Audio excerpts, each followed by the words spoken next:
నేను ఈ మధ్య కాలంలో కైండ్ ఆఫ్ పాడ్కాస్ట్ చూసినప్పుడు కొంచెం ఫ్రస్ట్రేషన్ ఫీల్ అయ్యాను. ఎందుకంటే అందరి లైఫ్లో అంత సక్సెస్ నడవట్లేదు రైట్ నౌ.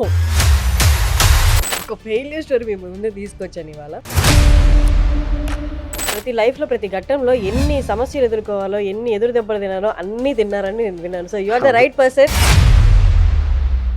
చెడ్డ పనులు, ఇల్లీగల్ పనులు చేసే వాళ్ళతో తిరిగిన మీరు అప్ అండ్ డౌన్ డైలీ ఒక హాఫ్ డే నిద్ర ఎప్పుడు పోయారు?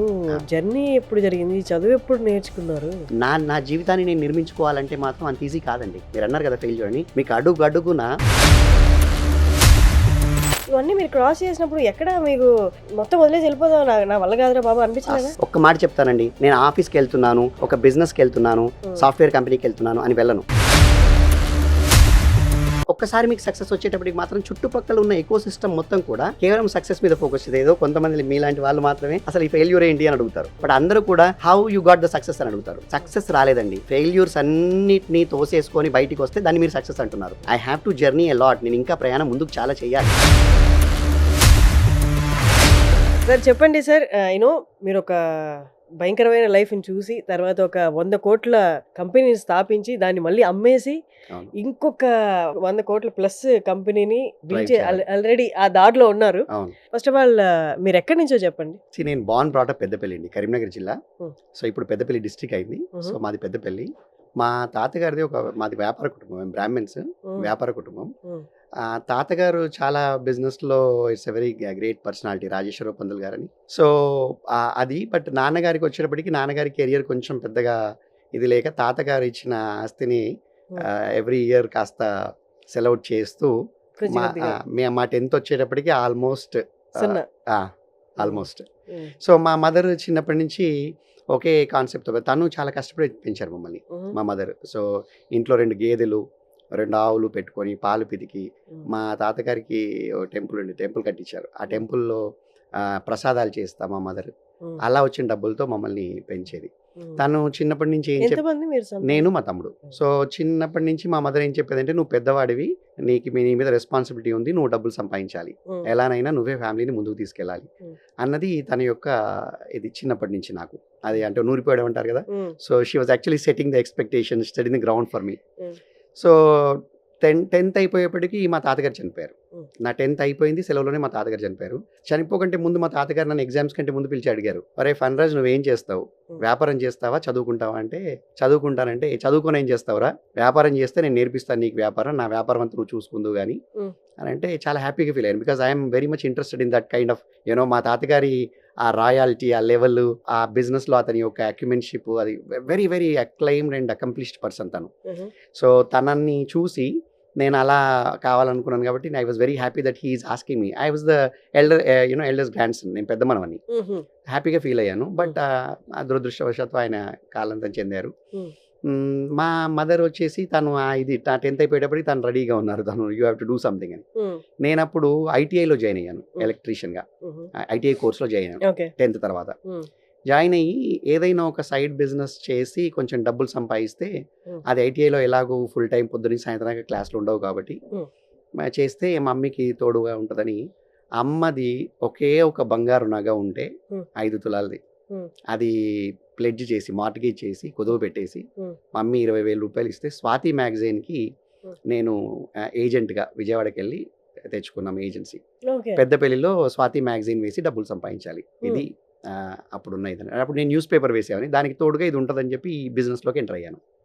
సో నా first business, first venture, first అసలు ఐడియా ఎవరు ఇచ్చారు అప్పుడు? అంతా అంటే పేపర్ బాయ్ గా ఉన్న పర్సన్ కి పేపర్ బాయ్ గా చేస్తుంటే ఇది ఒక అవకాశం వచ్చింది అనమాట. అక్కడ స్వాతి మ్యాగజైన్ కి అక్కడ ఎవరు లేరు. And Swathi magazine is a very good magazine. ఇప్పటికి కూడా నాకు తెలిసి చాలా మంచి మ్యాగజైన్ అది. అప్పట్లో చాలా అందరూ ప్రతి ఫ్యామిలీ స్వాతి మ్యాగజైన్ ఉండేది, ప్రతి ఇంట్లో ఆ బుక్ ఉండేది. సో దానికి నేను డీలర్షిప్ తీసుకొని చేయడం చేశాను. దాదాపు 100-150 పత్రికల సర్క్యులేషన్ ఉన్నదాన్ని 350 సర్క్యులేషన్కి తీసుకెళ్ళాను. ఇల్లు తిరిగి స్వాతి మేము వేస్తాము, మీరు అక్కడ ఇక్కడ కొనుక్కోకుండా నేను తెచ్చి ఎవ్రీ వీక్ మీకు గురువారం నాడు పొద్దునే తెస్తాను అని చెప్పి అలా మార్కెటింగ్ చేసుకొని బాగా చేసుకున్నాను. వయసు చిన్నది, 16-17 ఏళ్ళ వయసు. అంత తక్కువ వయసులో కొంచెం మెచ్యూరిటీ తక్కువ ఉంటుంది. ఏదైనా కొంచెం సక్సెస్ రాగానే మనం స్పెసిఫిక్గా మా ఏరియాలో అయితే మేము గల్లెగరేసేస్తాం. వేసేసి పెద్ద లెవెల్ ఫీల్ అయిపోయి ఇంకా నేను చాలా గొప్పవాడిని, I'm the great business man అనుకున్నాను ఏంటో మరి. అప్పుడు ఓకే. తెలియదన్న విషయం కూడా తెలియని తనమండి అది. అదే అంతే. తెలియదన్న విషయం కూడా తెలియదు. అదే అదే మెయిన్ అక్కడ ఉండడం, ఆ సో ఏజ్ లో అక్కడ ఉండడం. ఏం చేశాను, ఇంకొక 2-3 వాటిలలో చేతులు కాలు పెట్టేశాను. చీటీలు పెట్టడం, ఇంకో చోట ఏదో ఇన్వెస్ట్ చేయడం, ఇలా చేసేసరికి అందరూ కాస్త సున్నం పెట్టేశారు. అయ్యో. సో చాలా డబ్బు లాస్ అయింది. ఎంతవరకు అయిపోయిందంటే ఇంకా మా మదర్ నగ అమ్మేయాల్సి వచ్చింది. ఇంకా అది అమ్మితే తప్ప that loan will not be closed. So ఫస్టే ఫెయిల్యూర్. అంటే అట్లా డబ్బు చూసారు, ఇట్లా పోగొట్టేశారు. అయిపోయింది. ఇంకా మదర్ చాలా డిసప్పాయింటెడ్, ఫ్యామిలీ మెంబర్స్ అంతా వీడంతా ఇంకా చెడిపోయాడు, వీడొక మనకు ముద్ర వచ్చేసింది, స్టాంప్ పడిపోయింది, రాజమౌళి గారి ముద్ర పడేట్టు నా మీద కూడా ముద్ర పడిపోయింది. సో 94 వచ్చేటప్పటికి మంచి ముద్ర పడింది. 94 to 96 ఆ ముద్ర వాళ్ళు వేసినందుకు మరి నేను కూడా ఆ ప్రయాణం చేశాను. కొన్ని రకరకాల పిచ్చి మార్గాల్లో వెళ్ళాను. పిచ్చి మార్గాలంటే ఏం తిరగడం, ఫ్రెండ్స్తో తిరగడం, పనికిరాని తిరుగుళ్ళు, అలవాట్లు, అవి రాత్రులు సినిమాలు చూడడం, రైట్. ఇలా అసలు అంటే లైఫ్ ఇటు ఎడ్యుకేషన్లో తీసేశారు. ఐటీఐలో అటెండెన్స్ లేదని పేరు తీసేయడం. సో మళ్ళీ జాయిన్ అయ్యాను నెక్స్ట్ ఇయర్, మళ్ళీ తీసేశారు. అటెండెన్స్ లేదు, నేను వెళ్ళట్లేగా కాలేజీకి, తీసేస్తున్నారు. సో ఇది జరుగుతుంది అక్కడ. ఇటు ఎడ్యుకేషన్ దొబ్బింది, ఇటు వ్యాపారం కానీ లేకపోతే బిజినెస్ కానీ ఎర్నింగ్ కానీ ఇది లేదు. అంతలో అప్పుడేదో చిన్న మిస్టేక్ చేశాను. మిస్టేక్ చేస్తున్న వాళ్ళకి హెల్ప్ చేశాను. వాళ్ళని పోలీసులు పట్టుకోపోయి నన్ను కూడా పట్టుకున్నారు. నాకు ఇంకా అప్పటికి 17 years. 2 రోజులు కాలేజ్ పోయింది, ఇంట్లో డబ్బులు పోయి, ఇంట్లో ఎర్నింగ్ ఎవరు లేరు. నా ఇంట్లో అద్దెలు వచ్చేవి, ఒక ఇల్లు ఉండేది, ఆ ఇంటికి అద్దెలు వచ్చేవి. ఆ అద్దెలే మా యొక్క ఆధారం. అప్పట్లో అద్దె ఎంత? 500-550 రూపాయలు నెలకు వచ్చేది. 94-96 టైంలో. దాంతో చాలకుండా అమ్మ కూడా ఇవన్నీ పాలు అవన్నీ చేసేది కదా, పాలు అమ్మడం. అలా చేస్తే పిచ్చి పనిలో ఈ పోలీస్ స్టేషన్ కూడా ఒక 3 రాత్రులు పోలీస్ స్టేషన్ లో కూడా మంచి గడిపాను. తాజుద్దీన్ గారని అప్పుడు సిఐ పెద్దపల్లిలో, వారు చాలా మంచివారు. ఇప్పుడు ఈ మధ్య జీవితంలో మళ్ళీ కలిశారు నాకు. అంటే ఒక విశ్వం ఎంత బాగా నడుస్తుంది అన్నది మీకు తెలిస్తే అర్థమవుతుంది. ఈ మధ్యలో కూడా అప్పుడు ఆయన హెల్ప్ చేశారు నాకు, ఆ సిఐ గారు. ఆయన అప్పుడు కలిసి వాళ్ళు ఎంపిక వేశారు, ఏంట్రా నువ్వు ఇంత చిన్నోడివి అలాంటి పిచ్చి పనులు చేసే వాళ్ళతో తిరుగుతున్నావు అని చెప్పి. పాపం ఆయన చేసిన గొప్ప పని ఏంటంటే నా మీద ఎలాంటి ఎఫ్ఐఆర్ చేయకుండా వార్నింగ్ ఇచ్చి 3 రోజులు స్టేషన్ లో చెట్టు కింద. ఎలాంటి కేసు కిందకి వస్తుంది? దొంగతనం అది ఇది కాదు, ఎవరో ఏదో ఇల్లీగల్ చేస్తున్నారు, వాళ్ళతో నేను తిరిగాను. సో ఆయన వాళ్ళని పట్టుకోవడం కోసం డబ్బుల కోసం తిరిగారు అంతే. ఏదో వాళ్ళు సినిమా చూపిస్తారు, బండిలో తిప్పుతారు. సో అప్పుడు ఏముంటుందండి ఆ వయసులో. సో అలా అయిన ప్రస్థానం అక్కడ ఆయన కేసు పెట్టకుండా వదిలేశారు. దాని తర్వాత మా ఇంట్లో ఒక టీచర్ ఉంటారు రెంట్కి, ఆయన దామోదర్ రెడ్డి గారని. నాకు చాలా ఇష్టం, ఆయన అంటే చాలా రెస్పెక్ట్. ఆయనకి నేను ఇష్టం ఇప్పటికి కూడా. ఆయన ఒకరోజు చెప్పారు, గవర్నమెంట్ జాబ్ అప్పుడు 18 అప్పుడే క్రాస్ అయ్యాయి, గవర్నమెంట్ జాబ్స్ పడ్డాయి. నేను ఈ మధ్యలో ఏం చేశానంటే ఒక టైప్ రైటింగ్ హయ్యర్ పాస్ అయిపోయాను. ఇంగ్లీష్లో లోయర్ అండ్ హయ్యర్ పాస్ అయిపోయాను. 10th అయిపోయింది, లోయర్ హయ్యర్ పాస్ అయ్యాను. ఆయన ఏమన్నారంటే, ఫనీ కోర్టులో జాబ్స్ పడ్డాయి, నీకు టైప్ ఉంది కదా, ఎల్డీసీ అండ్ దీని తర్వాత అదేంటండి అటెండర్ పోస్టులు పడ్డాయి, చెప్రాసి పోస్టులు, ఎల్డీసీ పోస్టులు పడ్డాయి, వెళ్ళి అప్లై చేయన్నారు. చూడండి ఎంత దురదృష్టం అంటే, అప్లై చేయడానికి కరీంనగర్ హెడ్ క్వార్టర్కి వెళ్తే, మేము పెద్దపల్లి, కరీంనగర్కి వెళ్ళాలి, కరీంనగర్ జిల్లా కోర్టులో వెళ్ళి మీరు అప్పుడు అప్లై చేయాలి. ఇలా ఇంటర్నెట్లో ఆన్లైన్ అప్లికేషన్ లేవు కదా. అప్లై చేయడానికి వెళ్తే పోస్టల్ స్ట్రైక్ వల్ల మీకు register post with acknowledgement due పెట్టాలి. మీరు ఒక ఉద్యోగానికి గవర్నమెంట్లో అప్లికేషన్ పెట్టాలంటే వాళ్ళు మీకు రేపు ప్రతి రిప్లై పంపాలంటే వాళ్ళు డబ్బులు పెట్టుకోరు కదా. అందుకని మీరే ఒక 21 రూపాయల స్టాంపులు పెట్టి register post with acknowledgement due cover పెట్టి అందులో పెట్టాలి ఉద్యోగం అప్లికేషన్లో. స్టాంపులు దొరకవు, స్ట్రైక్ లో ఉన్నారు, పోస్టల్ స్ట్రైక్. ఇంకా అక్కడ ఇక్కడ తిరిగి అక్కడ బ్లాక్ లో వాళ్ళని వీళ్ళని అడుక్కొని ఒక రోజంతా తిరిగితే 21 రూపాయల స్టాంపులు దొరికాయి. ఆ స్టాంపులు పెట్టి ఇంకా రేపు పొద్దున ఈరోజు సాయంత్రం లాస్ట్ డేట్ అంటే ఈరోజు మధ్యాహ్నం అనుకుంటా, అలా అది అప్లై చేసి వచ్చాను. వచ్చాక 2 monthsకి ఇంటర్వ్యూ కాల్ లెటర్ వచ్చింది. ఎల్డీసీకి రిటర్న్ టెస్ట్ రాయమన్నారు, రాశాను. తర్వాత అటెండర్కి ఓరల్ టెస్ట్కి పిలిచారు. అటెండర్కి రిటర్న్ టెస్ట్ ఏం లేదు నాకు తెలిసి, నాకు గుర్తున్నంత మటుకు. అది చేశాను. చేస్తే ఆ సెలక్షన్ ఏమైందో తెలియదు, ఇంటర్వ్యూ ప్రాసెస్ అంతా రెండింటికి అయిపోయింది, సెలక్షన్ ఏమైందో తెలియదు. కరీంనగర్లో 96లో బెయిల్ కుంభకోణం జరిగింది కోర్టులో. అదొక స్కామ్ జరిగింది కోర్టులో, బెయిల్ కుంభకోణం అని ఒక కుంభకోణం జరిగింది కోర్టులో. ఒక చిన్న అలజడి, ఆ అలజడి వల్ల ఈ హైరింగ్ ఆపేశారు. అసలు ఇంకా నాకు అర్థం కాలేదు ఎట్లా అంటే అసలు అప్లై నార్మల్గా చేసిందే. ఇంటర్వ్యూలో అంటుంటారు అనమాట, మా రాజమౌళి మూవీలో ఉన్న ట్విస్ట్లన్నీ ఉన్నాయి. అసలు చెప్తున్నా కదండి, జీవితం ఒక పోరాటం అండి. పోరాటం చేస్తూ చేస్తూ వచ్చాను. ప్రతి అడుగులో మీకు పోరాటం లేకుండా, నేను ఫైట్ చేయకుండా, దెబ్బ తినకుండా నెక్స్ట్ మెట్టు ఎక్కింది లేదండి. ఇప్పటివరకు ఎక్కింది లేదు. సో అలా కట్ చేస్తే 2 సంవత్సరాల తర్వాత నేను ఒక కంప్యూటర్ కోర్స్ నేర్చుకొని ఒక చిన్న ఇన్స్టిట్యూట్ పెట్టుకున్నాను మా ఊర్లోనే. కంప్యూటర్ కోర్స్ నేర్పిస్తానని ఐసిఎస్ఎస్ అని ఒక ఫ్రాంచైజీ తీసుకొని. ఇప్పుడు అక్కడ హైరింగ్ ఆగిపోయింది ఆగిపోయింది. కోర్టులో, మీరు ఇంకా జాయిన్ అవ్వలేదు. అవ్వలేదు. సో మేము అక్కడ కరీంనగర్ షిఫ్ట్ అయిపోయాము. కరీంనగర్ షిఫ్ట్ అయిపోయి అక్కడ మా తమ్ముడు డిగ్రీ చదువుతున్నాడు, నేను ఇంటర్ సెకండ్ ఇయర్ ఎగ్జామ్ ఇస్తున్నాను. మా తమ్ముడు డిగ్రీ సెకండ్ ఇయర్, నేను ఇంటర్ సెకండ్ ఇయర్. అలా అయిపోయింది నా జీవితం. సో అందరం ఫ్యామిలీ అంతా అక్కడికి మూవ్ అయిపోయాం. మూవ్ అయిపోయి అక్కడ చేస్తుంటే నేను కరీంనగర్లో అప్పుడే కొత్తగా కంప్యూటర్స్ వచ్చాయి. కంప్యూటర్ కోర్స్ నేర్చుకున్నాను. పీజీడీబీఎం అని ఒక కోర్సు, 30,000 రూపాయలు కడితే అప్పుడు కోర్సు. ఆ కోర్స్ చేసి 16,000 అనుకుంటా, 16,000 నాకు, 16,000 మంది, 96, 97. సో మేము ఒక ఇన్స్టిట్యూట్ పెట్టుకున్నాం. నా వచ్చిన నాలెడ్జ్తో నాకు బాగా ఎక్స్పీరియన్స్ వచ్చింది. కంప్యూటర్లు హైదరాబాద్లో కొనుక్కొచ్చి అసెంబుల్ చేసి అమ్మేవాడిని. దాని తర్వాత కంప్యూటర్ సాఫ్ట్వేర్ ఇన్స్టాల్ చేసేవాడిని. తర్వాత కంప్యూటర్లు అద్దెకి ఇచ్చేవాడిని. కంప్యూటర్ని సెకండ్ హ్యాండ్ కంప్యూటర్ కొనుక్కొచ్చి పార్ట్స్ విడగొట్టి పార్ట్స్ అమ్మేవాడిని. ఎందుకు పార్ట్స్ దొరికేవి కావు. సో ఇక్కడ 386లు 486లు కొనుక్కొచ్చి వాటి స్పేర్ పార్ట్స్ విప్పేసి ఆల్రెడీ కంప్యూటర్ ఉన్న వాడికి ఎవరికైనా ర్యామ్ ఎక్స్పాన్షన్ కావాలన్నా, మదర్ బోర్డ్ పోయినా అలా అమ్మేవాడిని. సో ఈ నాలెడ్జ్తో ఒక చిన్న ఇన్స్టిట్యూట్ పెట్టుకుందామని ఐసిఎస్ఎస్ అని ఒక ఇన్స్టిట్యూట్ పెట్టుకున్నాను. ఆ ఇన్స్టిట్యూట్ పెట్టుకుంటే దానిలో మీకు ఫ్యాకల్టీ దొరకరు. నేను ఒక్కరినే ట్రైనర్ని, మిగతా ట్రైనర్లు కావాలి కదా మీకు. నేను ఎంఎస్ ఆఫీస్ నేర్పిస్తే ఇంకోటి నేర్పించడానికి ఇంకోటి కావాలి. అప్పుడు అరకిల్ బాగా ఫేమస్, అప్పుడప్పుడే జావా వస్తుంది. ఒరకిల్ కానీ జావా కానీ ఇలాంటివి నేర్పించాలంటే మీకు ఇన్స్ట్రక్టర్ కావాలి. ఇన్స్ట్రక్టర్స్ దొరకరు మా ఊర్లో. హైదరాబాద్ నుంచి అక్కడికి వచ్చి ఎవరు చెప్తారు ఇన్స్ట్రక్టర్? రారు. సో అలా అది చాలా ఇబ్బందులు పడుతున్న సమయంలో సడన్గా ఒక రోజు నాకు కరీంనగర్ కోర్టు నుంచి ఒక లెటర్ వచ్చింది, you are appointed as a attender అని.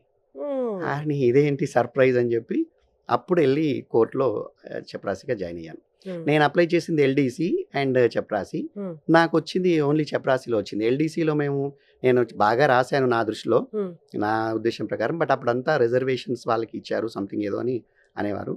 సో 7 పోస్టులు ఉంటే 7 కూడా రిజర్వ్డ్ కేటగిరీకి ఇచ్చినట్టున్నారు. మాకు 28 మంది అటెండర్లను హైర్ చేశారు. 28 మందిలో నేను ఒక్కని. సో నేను అలా కోర్టులో నా ప్రస్థానం స్టార్ట్ అయింది గవర్నమెంట్ ఎంప్లాయీగా. ఇప్పుడు ఇక్కడ స్థాపించిన ఇన్స్టిట్యూట్ అది ఇంకా అంతే, లాసెస్ అంతా డబ్బులని పోయాయి, అమ్మేసాం ఇంకా. అంటే ఇప్పుడు స్పేర్ పార్ట్స్ అమ్మి సంపాదించినంతా కూడా పోయింది, అంతా పోయింది. మళ్ళీ జీరో, లిటరల్ జీరో. నేను నాతో పాటు ఫ్రెండ్స్ పెట్టిన వాళ్ళందరూ జీరోనే, అందరికీ లాసే. సో అక్కడ పోయింది. దాని తర్వాత కరీంనగర్ కోర్టుకు వచ్చాను. కోర్టులో వచ్చి కోర్టులో జాబ్ చేస్తూ అక్కడ మేజర్ ఛాలెంజ్ ఏంటంటే, నువ్వు చపరాసిగా ఉంటే నీకు 24 అవర్స్ అంటే నీ 7 days a week జాబ్ ఉంటుంది. ఇలా నీకు సెలవులు అవి ఉండవు. జిల్లా జడ్జి గారి బంగ్లాలో డ్యూటీ వేస్తారు, కోర్టులో కాపలా డ్యూటీ వేస్తారు. మీరు చేస్తూ ఉండాలి డ్యూటీలు, షిఫ్ట్ల ప్రకారం చేస్తుండాలి. ఈరోజు నైట్ షిఫ్ట్ చేస్తే రేపు ఇంట్లో ఉంటావు, ఇలాంటిదన్నమాట. కొంచెం పని డిఫరెంట్గా ఉంటుంది, మీకు తెలుసు కదా. ప్యూన్ అంటే క్లాస్ 4 అంటే టేబుల్ తుడవాలా, వాటర్ ఇవ్వాలా, అన్ని పనులు చేయాలా, ఇది అది కాదు. సో డ్రైవింగ్ చేసేవాడిని, జడ్జి గారి కారు నడిపేవాడిని, గేట్ తీయడం, ఇవన్నీ పనులు. టైప్ మిషన్లు మోయడం, క్లీన్ చేయడం, ఇలాంటివి. సో అవి చేస్తున్నప్పుడు బాధ ఏంటంటే ఎలా ఎదగాలి, ఇంకా ఇది కాదు కదా. I wanted to grow. అంటే ఎవరిని అడిగినా కూడా ప్రమోషన్ రావాలంటే 20 ఏళ్ళు ఆగాలంటారు. చాలా మంది లైన్లో ఉన్నారు నీకంటే ముందు వచ్చిన వాళ్ళు, 10th పాస్ అయిన వాళ్ళు. వాళ్ళకి లేని నీకు ఇక్కడి నుంచి వస్తుంది ప్రమోషన్. అప్పుడు మీ ఏజ్ ఎంత? నా ఏజ్ అంతే, 19, 20 ఏళ్ళు. నాకు 18కి అప్లై చేసా జాబు, 19.5కి జాబ్ వచ్చేసింది. ఈ 1.5 year 2 years ఆ బెయిల్ కుంభకోణం వల్ల ఆగింది. సో నాకు తెలిసి 20 తిరగక ముందే జాబ్ వచ్చింది. సో 20లో వచ్చినట్టుంది. సో 20కి జాబ్ వస్తే మేజర్ ప్రాబ్లం ఏంటంటే, ప్రమోషన్ రావాలంటే దారి లేదు. నాకేమో ప్రమోషన్ కావాలి. సో టైప్ ఉంది నాకు, కానీ టైప్కి కూడా అక్కడ అంత ఈజీగా అవకాశాలు లేవు టైప్ వచ్చిన వాళ్ళకి. సో తిరిగి ఎలా అంటే ఒక్కతను చెప్పాడు, నువ్వు షార్ట్ హ్యాండ్ ఎవరు నేర్చుకోవట్లేదు, అంత కంప్యూటర్ యుగం వచ్చింది, షార్ట్ హ్యాండ్ నేర్చుకుంటే మాత్రం ప్రమోషన్ వస్తుంది. సరే ఈ షార్ట్ హ్యాండ్ నేర్పించే వాళ్ళు ఎవరు ఉన్నారని కరీంనగర్లో చూస్తే, ఆ కరీంనగర్లో షార్ట్ హ్యాండ్ నేర్పించే వాళ్ళందరూ కూడా ఇంకా నేర్పించడం మానేశారు. అప్పటికే ఇన్స్టిట్యూట్లన్నీ మూతపడుతున్న సమయం. ఎందుకు? అంత కంప్యూటర్లు వచ్చాయి, ఎవరు ఈ షార్ట్ హ్యాండ్ నేర్చుకొని కష్టపడి ఈ టైప్ నేర్చుకొని ఈ కాన్సెప్ట్ పోయింది. సో వెతుకుతూ ఉంటే నాకేమో డిపార్ట్మెంట్లో అది అవసరం. అది ఉంటే నాకు ప్రమోషన్ వస్తుంది. వెతుకుతుంటే ఒక సంవత్సరం తర్వాత నాకు ఆయన చాలా మందిని అడిగాను, చాలా అవమానించారు అందరూ. నీకు నువ్వు ఆఫ్టర్ ఆల్ అటెండర్వి, మేము డిప్లొమాలు చేసినప్పుడే మాకు సంవత్సరం పాటు ప్రాక్టీస్ చేస్తే రాలేదు, నువ్వు అటెండర్ వెదవి నీకు ఎలా వస్తుంది షార్ట్ హ్యాండ్, నువ్వు పాస్ కాలేవు, అది చాలా టఫ్ ఉంటుంది. ఇలా అవమానించిన వాళ్ళు, డిమోటివేట్ చేసిన వాళ్ళు, నెగ్లెక్ట్ చేసిన వాళ్ళు, ఇలా రకరకాల హ్యూమిలియేషన్స్ అవన్నీ అయినా కూడా నేను మాత్రం నాకు ఒక క్లారిటీ, ఇది తెచ్చుకోవాలి అని వెతుకుతుంటే వెస్ట్ మారేడుపల్లిలో ఒకతను షార్ట్ హ్యాండ్ నేర్పుతున్నాడని తెలిసింది హైదరాబాద్లో. నేను కరీంనగర్ ఉండేది. సో చూస్తే పేపర్ యాడ్ చూసి వెళ్ళాను అతని దగ్గరికి. వెళ్తే 6 months పడుతుంది అన్నాడు. నేను నాకు 6 months టైం లేదు, 45 రోజులు నేర్పిస్తావా, 45 lessons 45 రోజులు అంటే అదేమన్నా అంత ఈజీగా వచ్చేది అనుకుంటున్నావు అంటే, నీ ప్రాబ్లం ఓన్లీ నేర్పడమే, నేర్చుకోవడం నా ప్రాబ్లం. నీ పని అంతే, నేర్చుకోవడం నేను నేర్చుకుంటాను, నేర్చుకుంటానా అది నా శక్తి, గ్రాఫ్ చేస్తానా చేయనా నా పట్టుదల. సో అది నా మీద వదిలేసాను. కానీ లీవ్స్ దొరకదు కదా, 7 days వర్క్ కదా. So I will come they. So అని చెప్పి ఆయనతో ఒప్పించుకొని అతను అన్నాడు, మరి 6 నెలల ఫీజు ఒకటేసారి 6,000 ఇచ్చేయాలన్నాడు. ఇచ్చేస్తా అని చెప్పా. అది నా 3 నెలల జీతం ఇస్తా అని చెప్పి కరీంనగర్కి వెళ్ళి మస్తానమ్మ గారిని, మా జిల్లా జడ్జి గారు, ఆవిడ చాలా గొప్ప ఆవిడ, నాకు ప్రమోషన్ రావడానికి వన్ ఆఫ్ ద రీజన్ తను. ఆవిడ వెళ్ళి అడిగాను, మేడం నేను ఇలా హైదరాబాద్ వెళ్ళి నేర్చుకుంటా అనుకుంటున్నాను, నాకు రాత్రి కాపలా డ్యూటీ మాత్రమే వేయండి, పగలు నేను వెళ్ళి నేర్చుకుంటాను, రాత్రి వచ్చి కోర్టులో ఎవరో కాపలా పడుకోవాలి, గార్డ్ డ్యూటీ అంటారు. మీరు పొద్దున్నే లేసి ఫ్లాగ్ వేయడం, వాటర్ పెట్టడం, ఇవన్నీ కోర్టులో ఎవరు దొంగలు అవి రాకుండా చూడడం, గేట్ తీయడం, ఇది ఆవిడ ఇచ్చింది. 45 days నాకు అవకాశం ఇచ్చింది ఆవిడ. ఆ డ్యూటీ వేస్తే నేను రోజు పొద్దున్నే హైటెక్ బస్ ఎక్కి ఓ పాస్ తీసుకున్నాను. 7 days ఓ పాస్ ఉండేది అప్పట్లో. ఆ పాస్ తీసుకొని పొద్దున్నే 6 o'clock అన్ని పనులు కంప్లీట్ చేసుకొని కోర్టులో బస్ ఎక్కేసి కరీంనగర్లో 9-9:30 కల్లా Hyderabad, west Marredpally Jubilee bus స్టాండ్లో దిగడం, వెస్ట్ మారేడుపల్లి 10 గంటలకు వెళ్ళడం, 10 నుంచి 4 వరకు నేర్చుకోవడం, 4 గంటలకు బయలుదేరి 5 గంటలకల్లా మళ్ళీ జూబ్లీలో బస్ ఎక్కడం, రాత్రి 8 కల్లా కరీంనగర్, 8 గంటలకల్లా డ్యూటీ స్టార్ట్, రాత్రంతా ప్రాక్టీస్ చేయడం. ఇది ఒక 45 రోజులు చేశాను. తర్వాత 6 months తర్వాత ఎగ్జామ్ వచ్చింది. ఎగ్జామ్ పాస్ అయ్యాను, డిస్టింక్షన్లో పాస్ అయ్యాను. పాస్ అయిన తర్వాత అదే జడ్జి గారి దగ్గరికి వెళ్ళి అడిగాను, మేడం నాకు అర్హత ఉన్న వాళ్ళు చాలామంది ఉన్నారు, నాకు ఒక చిన్న సాయం చేయండి, మా అందరికీ ఒక పరీక్ష పెట్టండి, ఉన్న పొజిషన్స్కి మీరు మాకు పరీక్ష పెట్టండి, ఎవరు పాస్ అయితే వాళ్ళకి అవకాశం ఇవ్వండి అంటే, ఆవిడ వాళ్ళ భర్త గారు, వాళ్ళు కూడా జిల్లా జడ్జి ఆయన, వాళ్ళు నోటిఫికేషన్ ఇచ్చారు. ఆ ఉన్న అర్హులైన వాళ్ళందరికీ పోటీ పెట్టారు. ఈశ్వరుడి దయ వల్ల నేను ఫస్ట్ వచ్చాను. అందులో ఫస్ట్ వస్తే నాకు ప్రమోషన్ ఇచ్చారు. సో అలా నా ప్రమోషన్ స్టార్ట్ అయింది. చెడ్డ పనులు, ఇల్లీగల్ పనులు చేసే వాళ్ళతో తిరిగిన మీరు అప్ అండ్ డౌన్ డైలీ ఒక హాఫ్ డే నిద్ర ఎప్పుడు పోయారు, జర్నీ ఎప్పుడు జరిగింది, చదువు ఎప్పుడు నేర్చుకున్నారు? ఇప్పుడు అంత పట్టుదల ఉండేదండి, కసి ఉండేది. ఇంకా అది కాదు జీవితం అని మనం ఒకసారి వదిలేసి నేను మారాలి, నేను ఎదగాలి అనుకున్న తర్వాత మనకి ఈ కోర్టులో జాబ్ వచ్చింది. ఇంక ఇక్కడి నుంచి బిల్డ్ చేయాలి ఎలానైనా అన్న ఒక తాపత్రయం. కానీ బిల్డ్ చేయాలి, నా జీవితాన్ని నేను నిర్మించుకోవాలంటే మాత్రం అంత ఈజీ కాదండి. మీరు అన్నారు కదా ఫెయిల్యూర్ అని, మీకు అడుగున అంటే నేను మీకు చెప్తానండి, ఫెయిల్యూర్ గురించి మీరు అన్నారు కాబట్టి చెప్తాను. ఇది నేను చెప్పే స్టోరీ నా ఎంప్లాయీస్కి, నా ఫ్లోర్ మీద, నా పాత కంపెనీలోనైనా కొత్త కంపెనీలోనైనా చెప్పే స్టోరీ. ఒక వ్యక్తి తను ఏదైనా ఒక సంకల్పం చేసినప్పుడు, నేను ఇది సాధించాలి, సపోజ్ ఇప్పుడు మన దగ్గర 100 రూపాయలు ఉన్నాయి, నేను ఒక 10,000 సంపాదించాలి, లేదా మన దగ్గర ఒక చిన్న ఆల్టో కారు ఉంది, ఒక క్రెటా కారు కొనుక్కుంటాను, ఒక బెంజ్ కొనుక్కుంటాను అని ఆశపడ్డప్పుడు, లేదా మీరు ఒక చిన్న కొట్టు ఉంది, పాన్ షాప్, ఒక చిన్న కిరాణా కొట్టు ఉంది, నేను ఒక పెద్ద సూపర్ మార్కెట్ పెట్టాలి, ఇలాంటి ఒక సంకల్పం చేసినప్పుడు భగవంతుడు మిమ్మల్ని పరీక్ష చేస్తాడు. వీడికి నిజంగా అంత కసి ఉందా, అంత ఎదగాలనుకుంటున్నాడా, వాడికి నిజంగా ఏం చేసినా పట్టు వదలకుండా ఇది ప్రయత్నిస్తాడా అని టెస్ట్ చేయడం కోసం మీరు సంకల్పించిన మరుక్షణమే మీకు అన్ని ఎదురు దెబ్బలు ఇస్తాడు. అంటే మీకు ఆ రోజు వరకు హెల్ప్ చేసిన అతను హెల్ప్ చేయడం మానేస్తాడు, మొన్నటి వరకు మీ తోడుగా ఉన్నతను మాయమైపోతాడు, మీ స్నేహితుడు అనుకున్నవాడు మిమ్మల్ని వెన్నుపోటు పొడుస్తాడు, ఉన్న చిన్న కిరాణా కొట్టో, పాన్ షాపో, చిన్న మారుతి కారో, చిన్న 100 రూపాయలు 1000 రూపాయలు అన్నీ పోయి మిమ్మల్ని మైనస్లోకి తెచ్చి పెడతాడు. అయినా ఇది గుర్తుపెట్టుకోండి, అయినా దిస్ ఇస్ వెరీ ఇంపార్టెంట్, మీ శ్వాస వదిలే వరకు కూడా నేను ఎలా అచీవ్ చేయాలి, నేను అనుకున్న లక్ష్యాన్ని, నేను సంకల్పించిన దాన్ని ఎలా చేయాలి అని కనుక మీ మనసులో ఉంటే, అప్పుడు ఈశ్వరుడు ఏం చేస్తాడు, టక్కున ఓహో ఇంకా వీడు చచ్చినా కూడా ఈ సంకల్పం మానట్లేదని చెప్పి మీకు టక పోయినాయన్నీ వచ్చేస్తాయి, ఇంకా కొత్త అవకాశాలు వస్తాయి, మీరు ఎదుగుతారు. ఇది నా జీవితంలో అక్షరాల కొన్ని 100 సార్లు జరిగింది. సో దాని తర్వాత మీకు అక్కడ వచ్చే కష్టాలు వేరు, మీరు డిఫరెంట్ పొజిషన్లో ఉంటారు, డిఫరెంట్ ఇది ఉంటుంది. ఈ మధ్యలో ఏంటి, మళ్ళీ మీకు ఈ ప్రమోషన్ కంటే ముందు పెళ్లి ఒక ప్రాబ్లము, నాకు చదువు లేదు, మా మేనమర్దల్ని పెళ్లి చేసుకోవాలి, ఓకే, ఆమె ఎంసీఏ, నా భార్య ఎంసీఏ శ్రీలత, తను ఎంసీఏ, తనని పెళ్లి చేయాలంటే మా మామగారికి ఇష్టం లేదు. నేను ఇంటర్మీడియట్, నా భార్య ఎంసీఏ, నేను చెప్పరాసి ఆమె సాఫ్ట్వేర్ ఇంజనీరు. అది ఒక పోరాటమే, అది ఒక కష్టమే. లవ్ లవ్ లవ్ ఇష్టపడ్డాను, అడిగాను నన్ను పెళ్లి చేసుకుంటావా అని. మేనమరదలే, బయట అమ్మాయి కాదు. చేసుకుంటా అంది, కానీ వాళ్ళ నాన్న ఒప్పుకోడే, వాళ్ళ ఫ్యామిలీ ఒప్పుకోదే. సో అదొక పోరాటం. అంటే మీకు it's not, I'm just not telling about the career, money, job, ఇది కాదండి. ప్రతి అడుగున మీకు ఒక పోరాటం, ప్రతి అడుగున ఒక ఛాలెంజ్. అడగగానే ఏది రాలేదు, కోరుకోగానే ఏది రాలేదు నా ముందుకి.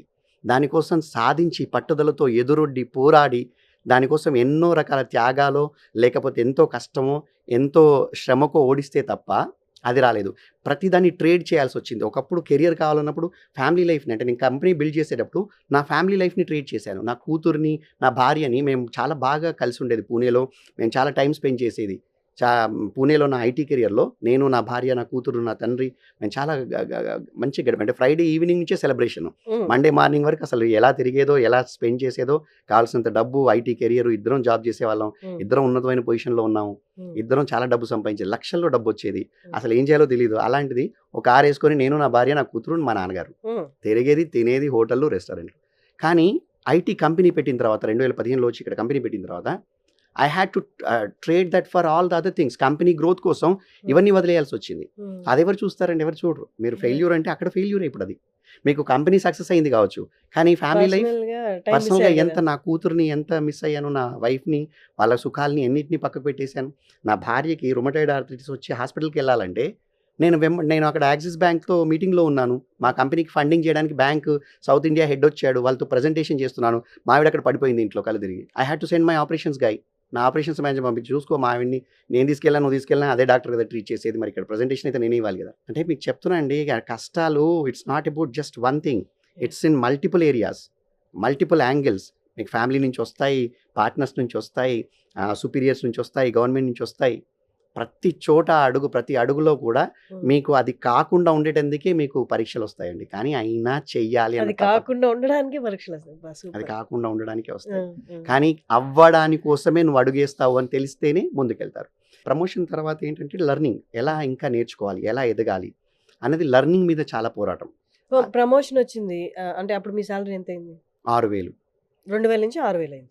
అంటే 3,000 నుంచి 6,000 అయింది. మా మిస్సెస్, ఎన్ని రోజులు నువ్వు ఈ గవర్నమెంట్లో ఉంటావు, నేను సాఫ్ట్వేర్ కదా, నువ్వు కూడా సాఫ్ట్వేర్లో ఎందుకు ట్రై చేయొద్దు, అది కార్పొరేట్లో, ప్రైవేట్లో ఎందుకు ట్రై చేయొద్దు, మన ఫ్యామిలీ అంతా ప్రైవేట్లో ఉన్నారంటే, నేను నాక్రీలో సీవీ పెడితే నాకు ఒక కంపెనీ నుంచి కాల్ వచ్చింది, పూణే నుంచి. ఆ కాల్ తీసుకున్నాను, వాళ్ళు సెలెక్ట్ చేశారు. ఒక సీఈఓ గారికి ఎగ్జిక్యూటివ్ అసిస్టెంట్గా, ఆయన పిఏగా, సామా టెక్నాలజీస్ అని సురేష్ కట్ట గారిని, చాలా గొప్ప వ్యక్తి, అనంతపూర్ అతనే, చాలా గొప్ప వ్యక్తి, ఆయన దగ్గర నేను చేశాను. దాని తర్వాత బిఎంసి సాఫ్ట్వేర్ వెళ్ళాను, అక్కడ పిఎంఓగా, ఎగ్జిక్యూటివ్ అసిస్టెంట్గా. ఇప్పుడు జెఫ్ బెజోస్ గారు అమెజాన్ ఫౌండర్ ఉంటారు కదా, ఆయనకి రిపోర్ట్ చేస్తారు నా మేనేజరు జయశంకర్ గారని. అమెజాన్ గ్లోబల్, మొత్తం అమెజాన్లో ఉన్న అన్ని కంపెనీలకి she is the global HR head or the CPO or whatever you call, she reports into Jeff Bezos. చాలా గొప్ప వ్యక్తి ఆవిడ. ఆవిడ కూడా నాకు చాలా హెల్ప్ చేసింది. అశ్విని గోఖలే గారు అని ఉన్నారు, వాళ్ళ దగ్గర చేసింది. సో గొప్ప గొప్ప లీడర్స్ దగ్గర పనిచేశానండి. కానీ వీళ్ళందరూ కూడా, నేను పనిచేసిన జడ్జీలు కానీ, మా మస్తానమ్మ గారు కానీ, హేమంత్ కుమార్ కానీ, రవికుమార్ గారు కానీ, నేను పనిచేసిన జిల్లా రజనీ గారు కానీ, శ్యామ్ ప్రసాద్ గారు కానీ, నేను పనిచేసిన జడ్జీలందరూ కూడా నా గురువులే. వాళ్ళు they are not officers to me, వాళ్ళంతా గురువులు. నేను పనిచేసిన ఆఫీసర్స్ ఇక్కడికి ప్రైవేట్లోకి వస్తే నా బాసెస్ అందరూ కూడా, ప్రైవేట్లో మీరు మేనేజర్ అన్నా, బాస్ అన్నా, లీడర్ అన్నా, వాళ్ళందరూ నా గురువులే. ఎవరు నా బాస్ కాదు, నన్ను ఎప్పుడు కూడా అలా ట్రీట్ చేయలేదు, వాళ్ళు నేర్పిస్తూ వెళ్ళారు. సో అలా ఐటీలో మేజర్ ఛాలెంజ్ ఏంటంటే అండి, మనం ఛాలెంజెస్ గురించి, ఫెయిల్యూర్స్ గురించి మాట్లాడుకుంటున్నాం కాబట్టి, ఐటీలో వెళ్ళగానే సురేష్ గట్ట గారి కంపెనీలో ఏమైంది, నేనేమో ఇక్కడ గవర్నమెంట్, ఇదేమో ఇక్కడ ప్రైవేటు, ప్రతిదీ నేను ఇక్కడ వర్డ్లో టైప్ చేసేవాడిని, అక్కడ ఆయన ఎక్సెల్లో అడిగేవారు, చాలా ఇబ్బంది అయ్యేది. నేర్చుకోవడానికి రిసోర్సెస్ కూడా అప్పుడు తక్కువ, ఇంత ఇంటర్నెట్ అది లేదు. సో అక్కడ ఆ స్కిల్స్లో గ్యాప్ వల్ల చాలా ప్రాబ్లమ్స్ వచ్చేవి. ప్లస్ మా వైఫ్ ఏమో డే షిఫ్ట్, నేను నైట్ షిఫ్ట్. ఇది ఒక పెద్ద ఛాలెంజ్ అనమాట. మా సీఈఓ గారు యూఎస్లో ఉండేది కాబట్టి నేను నైట్ షిఫ్ట్, మా మిస్సెస్ వచ్చి తను డే షిఫ్ట్, తను టెస్టింగ్లో పనిచేస్తుంది, తను టెస్టింగ్ ఇంజనీర్. సో మా పాప ఒక్కతే ఉంటుంది, తను చిన్న పాప 2 years బేబీ, తన్ని డే కేర్లో వేయాలి. సో మా ఇద్దరి యొక్క పర్సనల్ లైఫ్, ముగ్గురి family life only on Sunday. నేను ఫ్రైడే నైట్ డ్యూటీ చేసి సాటర్డే మార్నింగ్ వస్తే సాటర్డే అంతా పడుకుంటాను, సాటర్డే నైట్ నుంచి సండే నైట్ వరకు కలిసి ఉంటాం. మళ్ళీ మండే మార్నింగ్ తను వెళ్ళిపోతుంది, మండే నైట్ 9 వెళ్తాను. చిన్న చిన్న జీతాలు, కొత్త ఊరు, మహారాష్ట్ర. మా పాపకేమో భాష కష్టం. ఆమె తెలుగులో పెరిగింది. 2.5 సంవత్సరాలు ఇక్కడ తెలుగు నేర్చుకున్న పిల్ల అక్కడికి వెళ్ళేసరికి హిందీ, మరాఠీ. తనకు స్ట్రగుల్, మా అందరికి స్ట్రగుల్, ఫుడ్కి సంబంధించిన struggle, availability struggle, facility struggle. అక్కడ మీకు అంటే support system zero. Comfort zone నుంచి బయటకు వచ్చేసాం. మీరు కరీంనగర్లో ఉన్న కంఫర్ట్ అంతా పోయింది. ఇక్కడ అమ్మ, నాన్న, నేను, నా భార్య, నా కూతురు వర్సెస్ అక్కడ మేము ముగ్గురం. దాని తర్వాత మళ్ళీ మా పేరెంట్స్కి కొన్ని రోజుల తర్వాత తీసుకెళ్ళాం. కొంచెం కంఫర్ట్ వచ్చిన తర్వాత పేరెంట్స్ కూడా తీసుకెళ్ళాం. సో ఐటీలో మీకు స్కిల్స్కి సంబంధించిన కష్టాలు, వైఫ్ అండ్ హస్బెండ్ దాదాపు 3 సంవత్సరాలు మేము ఇద్దరం ఇలా డే షిఫ్ట్, నైట్ షిఫ్ట్. అదే రవితేజ మూవీలో ఉంటుంది కదండి, ఏదో మూవీ నాకు తెలియదు, గుర్తు కదా, రవితేజ గారిది ఒక తెలుగు మూవీ ఉంటుంది. అవును వాళ్ళ దృష్టి సంథింగ్ లైక్ దట్. ఆవిడ డే నైట్ వాళ్ళు రూమ్ షేర్ చేసుకుంటారు. నేను మా మిస్సెస్ సింపుల్గా అలా ఉన్నామండి. చాలా సంవత్సరాలు అలా ఉన్నాం, 3 సంవత్సరాలు. After learning a lot, after struggling a lot in Pune, then 2010లో I got as a manager in TCS. నాకు టీసీఎస్లో జాబ్ వచ్చింది. ఇప్పుడు తనకి పర్సనల్ అసిస్టెంట్గా ఉన్నారు. తర్వాత నెక్స్ట్ స్టెప్ ఏంటి? నేను ఎగ్జిక్యూటివ్ అసిస్టెంట్గా బిఎంసీలో కూడా ఈ జయశంకర్ గారికి, అశ్విని గోఖలే గారికి ఎగ్జిక్యూటివ్ అసిస్టెంట్గా వెళ్ళాను. అక్కడ నా ట్రాన్సిషన్ జరిగింది. జయశంకర్ గారు నా ఎగ్జిక్యూటివ్ అసిస్టెంట్ అంటే పిఏ అండి. మీకు మామూలుగా పిఏ అంటారు. అంటే మీ రెస్పాన్సిబిలిటీస్ ఏంటి? ఇప్పుడు మీటింగ్ సెటప్ చేయడము, రిపోర్ట్స్ తయారు చేయడము, మేనేజ్మెంట్ ఇన్ఫర్మేషన్ రిపోర్ట్స్ అంటారు, డాష్ బోర్డ్స్ తయారు చేయడము, బడ్జెట్స్ తయారు చేయడము, ట్రావెల్స్ బుక్ చేయడము, ట్రావెల్స్ ప్లాన్ చేయడము, బడ్జెట్ ప్రకారం అన్ని చేయడం, ప్రొక్యూర్మెంట్ చేయడము. ఎగ్జాక్ట్లీ. కానీ అందులోంచి నేను పిఎంఓగా, ప్రాజెక్ట్ మేనేజ్మెంట్ ఆఫీస్లో పిఎంఓగా ప్రాజెక్ట్కి సంబంధించిన కోఆర్డినేషన్, కొలాబరేషన్ చేయడానికి ఆవిడని అడిగితే ఆవిడ ధారాళంగా ఒప్పుకున్నారు. నన్ను ఆ పొజిషన్ ఇచ్చారు. అలా నేర్చుకున్నాను. దానికి పిఎంపి సర్టిఫికేషన్ చేశాను, అజైల్ మెథడాలజీకి సంబంధించిన సర్టిఫికేషన్ చేశాను, ఐటీఐఎల్ సర్టిఫికేషన్ చేశాను, దాని తర్వాత 6 సిగ్మా సర్టిఫికేషన్ చేశాను. ఈ సర్టిఫికేషన్లన్నీ చేస్తూ పూణే యూనివర్సిటీలో ఈవినింగ్ కాలేజ్లో ఎంబీఏ నేర్చుకున్నాను. సో మళ్ళీ అక్కడ డబ్బు లేదు. నాకు 15,000 జీతం, మా ఆవిడకి 10,000 జీతం. 25,000 జీతంతో ఎంబీఏ ఎలా చదివేది? మా తమ్ముడు అమెరికాలో ఉంటాడు. వాడికి ఫోన్ చేసరే కాస్త డిస్కంటిన్యూడ్. ఇంటర్ చేశా కదా. ఇంటర్ చేశారు. డిగ్రీ కోర్టులో ఉన్నప్పుడు అంబేద్కర్ యూనివర్సిటీలో, అది మీకు ఆదివారం కాలేజ్ ఉంటుంది, హైకోర్టు పర్మిషన్ తీసుకుని ఒక 3 సంవత్సరాల్లో ఆ డిగ్రీ కంప్లీట్ చేసుకుని, ఉట్టి బిఏ అండి, బ్యాచిలర్ ఆఫ్ ఆర్ట్స్, బార్డర్ మార్కులతో పాస్ అంతే. అది మంది పెద్ద అకాడమిక్ బ్యాక్గ్రౌండ్ ఏం లేదు. పూణేలో ఎంబీఏ చేశాను ఈవినింగ్ కాలేజ్లో. సో చేయాలంటే మళ్ళీ డబ్బులకు కష్టం, డబ్బులు లేవు. సో తమ్ముడికి ఫోన్ చేస్తే తమ్ముడు డబ్బులు పంపాడు. అప్పుడు డబ్బులు పంపాలంటే కూడా కష్టమే. అప్పుడు ఏదో వెస్టర్న్ యూనియన్ వెళ్ళి ఫోన్ చేసి పెట్రోల్ పంపుల్లో వెళ్ళి చెప్తే డబ్బులు. మీ తమ్ముడు ఎక్కడ ఉన్నారు? యుఎస్ లో ఉంటాడు. వాడు సాఫ్ట్వేర్ ఇంజనీర్. వాడు 2000లోనే వెళ్ళాడు. So is a software engineer. అక్కడ ఇప్పుడు సిటిజన్. వాడు డబ్బులు పంపాడు. వాడు పంపితే I completed my education. So అది అలా ఐటీ కెరియర్ అయిపోయింది. దాని తర్వాత 2015లో I was working as a director in Cognizant. అంటే మీకు దాదాపు 2006 డిసెంబర్లో ఎంటర్ అయితే ఐటీలో, 2010 కల్లా I was into a very senior manager level in TCS. చాలా ఫాస్ట్ గ్రోత్ అనమాట. Because of daily 18 hours of work, because of taking multiple roles and responsibilities from each organisation. నాకు ఒక్క రోల్ ఒక పని ఇస్తే నచ్చేది కాదు, అన్ని కావాలి నాకు. నేను ఎవ్రీ 6 months మా మేనేజర్ దగ్గరికి నీ 3 పెయిన్ పాయింట్స్ ఏంటో అవి నాకు ఇచ్చేసి, నీకు బాగా కష్టంగా ఉన్న 3 పనులు నాకు ఇచ్చేసి. This is what my ask every time. That was one of the reasons for my success. నేను సక్సెస్ కావడానికి అదొక రీజన్. నా మేనేజర్స్ని ఎప్పుడు నేనే అడిగి తీసుకునేవాడిని. నాకు అయిపోయింది, నువ్వు ఇచ్చిన పని అంతా లెఫ్ట్ హ్యాండ్కి వెళ్ళిపోయింది, రైట్ హ్యాండ్ ఖాళీగా ఉంది, పని ఇవ్వు. ఆ 2015లో because of one incident while going for a higher education, ఒకతను అడిగిన ఒక చిన్న క్వశ్చన్ ద్వారా బాగా కసి పెరిగి నేను కంపెనీ స్టార్ట్ చేయాలన్న ఒక ఉద్దేశంతో 2015లో వచ్చి ఇక్కడ. మీకు అన్ని రకాల ఎక్స్పీరియన్స్ ఉంది, అన్ని రకాల తెలివితేటలు ఉన్నాయి, కానీ మీరు ఏదైనా కింద నుంచి స్క్రాచ్ నుంచి బిల్డ్ చేశారా? ఉన్న కంపెనీలో టీసీఎస్లో నేను అది పీకాను, బిఎంసీలో ఇది పీకాను, ఇక్కడ అది చేశాను, ఇది చేశాను అంటున్నావు, కానీ అవన్నీ పెద్ద పెద్ద కంపెనీలో అక్కడ అన్ని వసతులు ఉంటాయి. అన్ని వసతులు ఉన్న ప్లేస్లో నువ్వు వెళ్ళి పని చేసావు, అదేం గొప్ప? ఏమైనా కింద నుంచి బిల్డ్ చేసావా అని అడిగాడు ఒక. మండింది. వచ్చి కంపెనీ పెట్టేసా. సో పెట్టేసి 2015లో కంపెనీ పెట్టి ఇంకా అక్కడ ఉద్యోగం చేస్తూనే ఇది ఇక్కడ గ్రౌండ్ సెటప్ చేసుకున్నాను. ఇంకా అక్కడి నుంచి మళ్ళీ ఫెయిల్యూర్ స్టార్ట్. కష్టాలు అంటారా, ఫెయిల్యూర్స్ అంటారా, ఆబ్స్టకల్స్ అంటారా. మనీ చాలా లిమిటెడ్, పార్ట్నర్స్ అందరూ కూడా ఎక్స్పీరియన్స్ ఉన్న పార్ట్నర్స్ కాదు, వ్యాపారం కానీ వ్యాపార దృక్పథం కానీ ఉన్నవాళ్ళు కాదు. అందులో ఒకరో ఇద్దరు కొంచెం వ్యాపారం తెలిసిన వాళ్ళు ఉన్నా, వాళ్ళకి ఏంటంటే నాకు 100 వస్తే 10 పెడతా అనే వ్యాపారం తెలిసిన వాళ్ళే తప్ప 100-200 పెట్టి కూడా మనం కొన్ని రోజులు ఆగి నష్టాల్లో ఉండి కూడా కంపెనీని 100 కోట్లకి నడపొచ్చు. వాళ్ళకు ప్రాఫిట్ ఓరియంటెడ్ బిజినెస్ తెలుసు, కానీ వెల్త్ ఓరియంటెడ్ బిజినెస్ తెలియదు.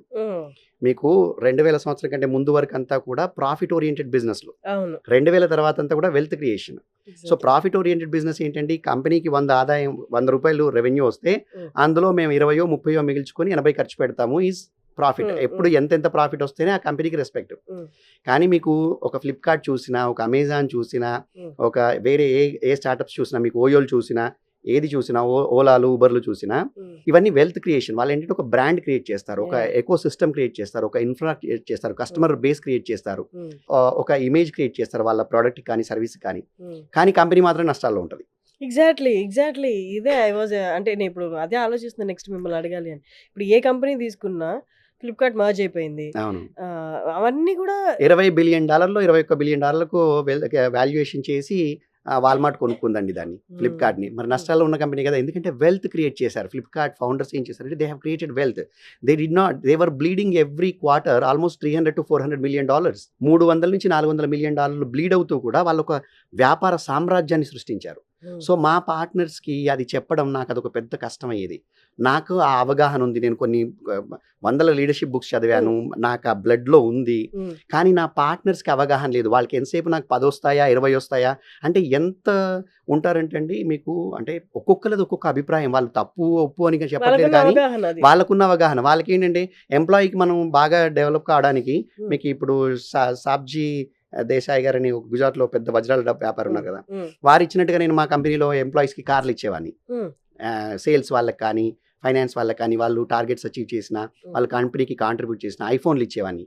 వీళ్ళకి ఏంటంటే వీళ్ళు అంత దిగువ మధ్య తరగతి, నేను వచ్చాను కానీ నా మైండ్ సెట్ పెద్దగా అయింది. వాళ్ళ మైండ్ సెట్ చాలా చిన్నగా ఉండడం వల్ల, వాళ్ళు చిన్న చూపు చిన్న దృక్పథం ఉండడం వల్ల, లేదా వాళ్ళకి ఏదైనా వేరే రీజన్స్ ఉండడం వల్ల అది ఓర్చుకునే వాళ్ళు కాదు. సో నిరంతరం నాకు ఒక సంఘర్షణ, నా పార్ట్నర్స్తో కస్టమర్స్తో సంఘర్షణ. ఇన్వెస్ట్ చేయాలంటే భయం వాళ్ళకి, ఇంకా ఎన్ని రోజులు ఇన్వెస్ట్మెంటు. అండ్ కంపెనీని నేను ఇలా వెల్త్ క్రియేషన్ కోసం నెంబర్ ఆఫ్ ఎంప్లాయీస్ని పెంచడము, లేదా ఆఫీస్ స్పేస్ పెంచడము, ఇన్ఫ్రాస్ట్రక్చర్ పెంచడము, ఇలా చేయడం, వేరే దేశాల్లో వెళ్ళి బ్రాంచీలు పెట్టడం, ఇలాంటివన్నీ చేస్తుంటే వీళ్ళకి భయం అయ్యేది. వీళ్ళని మేనేజ్ చేయాలి, ఇన్వెస్టర్స్ని, పార్ట్నర్స్ని, నాతో పనిచేస్తున్న వాళ్ళని. ఇంకా ఇందులో ఏంటి, ఒక పార్ట్నరు నా భార్య ఫ్రెండ్, వాళ్ళిద్దరు భార్యాభర్తలు, నా భార్యకి ఎంసీఏలో ఫ్రెండ్స్. వాళ్ళు నా కంపెనీలో పార్ట్నర్స్గా వచ్చి నేను ట్రైన్ చేస్తాము, నీకు సపోర్ట్ చేస్తాము, మేమిద్దరం జావాలో టెక్నికల్ ఇంజనీర్స్ మేము సపోర్ట్ చేస్తామని వచ్చి జాయిన్ అయ్యి 3 నెలలకే పని చేయడం తట్టుకోలేక వెళ్ళి పూణేకి వచ్చి నా భార్యని ప్రాధేయపడి మేము స్లీపింగ్ పార్ట్నర్గా ఉంటామన్నారు. అంటే మీకు నడి సముద్రంలో నన్ను వదిలేశారు వాళ్ళు నాకు టెక్నికల్గా సపోర్ట్ చేస్తారని చెప్పి నేను కంపెనీ పెట్టుకున్నాను, వాళ్ళకి వాటా ఇచ్చాను, వాటా ఉంచారు, టెక్నికల్ కాంట్రిబ్యూషన్ ఆపేశారు. అలా కాంట్రిబ్యూషన్ ఆపడము, డబ్బులు చేయకపోవడం. కంపెనీకి లోన్స్ కావాలంటే అందరు పార్ట్నర్స్ మీకు అవి తెచ్చి ఇవ్వాలి, కొలాటరల్ తెచ్చాలి. బ్యాంక్ వాడు తనఖా పెట్టమంటాడు, ఇల్లు స్థలము, అందరు పార్ట్నర్లు ఇవ్వరు. ఇప్పుడు మా మిస్సెస్ వాళ్ళ ఫ్రెండ్ ఇవ్వలేదు, వాళ్ళకి ఇవ్వరు, కానీ వాళ్ళకి వాటా కావాలి, వాళ్ళకి డబ్బులు కావాలి, ప్రాఫిట్లు కావాలి. కంపెనీ అమ్మినప్పుడు ధారాళంగా డబ్బులు తీసుకున్నారు. వాళ్ళు పడ్డ 3 నెలల కష్టమే కంపెనీని బిల్డ్ చేసింది అనుకుంటారు. అంటే రకరకాల మానసిక పరిస్థితులు, రకరకాల ఉద్దేశాలు, రకరకాల భావాలు, అసలు ఒక కంపెనీని ఎలా బిల్డ్ చేస్తారో అన్న అవగాహన లేకపోవడం. ఇలాంటి వాళ్ళందరితో కూడా మీరు నిత్యం పోరాడుతూ, ఇంటర్నల్గా పోరాడాలి, స్టేక్ హోల్డర్స్తో, బయట కస్టమర్స్తో పోరాడాలి, ఇలా ఎంప్లాయీస్తో పోరాడాలి. ప్రతి చోట మీకు ఎవ్రీ ప్లేస్ మీరు అడిగినన్ని కష్టాలు వస్తాయి, కొన్నిసార్లు అడగనన్ని వస్తాయి, అడగకుండా కూడా వచ్చేస్తాయి చుట్టాలాగా. అలాంటి వాటన్నిటిని నావిగేట్ చేస్తూ మనం ముందుకెళ్తే అప్పుడు ఆ కంపెనీ 100 కోట్లకి అయింది. ఈరోజు ప్రతి ఒక్కళ్ళు ఆఫీస్ బాయ్ నుంచి 100 కోట్లు, లేదా గవర్నమెంట్ ఎంప్లాయీ నుంచి 100 కోట్ల కంపెనీ బిల్డ్ చేశారు. 100 కోట్ల కంపెనీని బిల్డ్ చేయడానికి అంటే కొన్ని కోట్ల ప్రాబ్లమ్స్, కొన్ని వందల వేల ఇష్యూస్. కస్టమర్ ఒకతను మా మీద కేసేసాడు. ఒక బంధువుని తీసుకొచ్చి అమెరికా నుంచి నేను మా కంపెనీలో సిటీఓగా ఆపర్చునిటీ ఇచ్చి, నాకు కంపెనీ ఎదుగుదలకి సాయం చేయి, నేను నీకు వాటా ఇస్తాను, అమెరికాలో నీకు ఇంత ఇస్తాను, జీతం ఇస్తానంటే ఆ బంధువు, దగ్గర బంధువు నాకున్న కస్టమర్ని ఎత్తుకొని పారిపోయాడు, నా ప్రాజెక్ట్ని తీసుకెళ్ళిపోయాడు, అంత వెన్నుపోటు పొడిచాడు. అలాంటి వెన్నుపోట్లు ఉన్నాయి. సో అసలు మీకు కష్టాలు అనేటివి అడుగడుగునండి, మీరు అడగండి, నేను చెప్తాను. మీరు ఒక ఏరియా తీసుకోండి, మీరు పీపుల్ సీ నా ప్రాబ్లం ఏంటంటే ప్రతి ఒక్క సక్సెస్ వ్యక్తి వెనకాల అందరూ చూసి అడ్మైర్ అయ్యి, అసలు ఎంత బాగా వచ్చాడు, అతను చూడు అది ఇంత సంపాదించాడు, అతని కారు కొన్నాడు, అతని ఉద్యోగం చేస్తున్నాడు అంటారు. కానీ ఒక్క అడుగు వెనక్కేసి వాళ్ళ వెనకాల ఎన్ని కష్టాలు ఉన్నాయని చూస్తే అసలు కడుపు చించుకుంటే కాళ్ళ మీద పడుద్దండి. అన్ని కష్టాలు ఉంటాయి, అంత ఈజీ కాదు. ఆ కష్టాలని చెప్పిన తర్వాత కూడా నా లైఫ్ కావాలా నీకు అని అడిగితే వాళ్ళు పారిపోతారేమో, వద్దురా బాబు నీ లైఫ్ నాకు అని. అదే కదా ప్రాబ్లం. అందరికీ కూడా people are seeing in money terms, Yeah. People are seeing in luxury terms. అంటే Comforts. వాడికి ఐఫోన్ ఉంది, వాడికి బెంజ్ కార్ ఉంది, వాడికి ఒక పెద్ద విల్లా ఉంది, తర్వాత వాడికి బ్యాంక్ బ్యాలెన్స్ ఉంది, స్థలాలు ఉన్నాయి, పొలాలు ఉన్నాయి, ఇవి చూస్తున్నారు. వీటి వెనకాతల ఉన్న కష్టాలు అవి అసలు ఎన్నిటిని చీల్చుకొని పైకొచ్చాడు, ఎన్నిటిని తోసిరాజని పైకొచ్చాడు, ఎన్ని వచ్చినా తన ప్రయాణాన్ని ఆపలేదు. అంటే మీకు ఒక సేయింగ్ ఉందండి, గెలిచిన ప్రతి ఒక్కడు పడ్డవాడే, Mm. పడ్డ ప్రతి ఒక్కడు గెలవడు.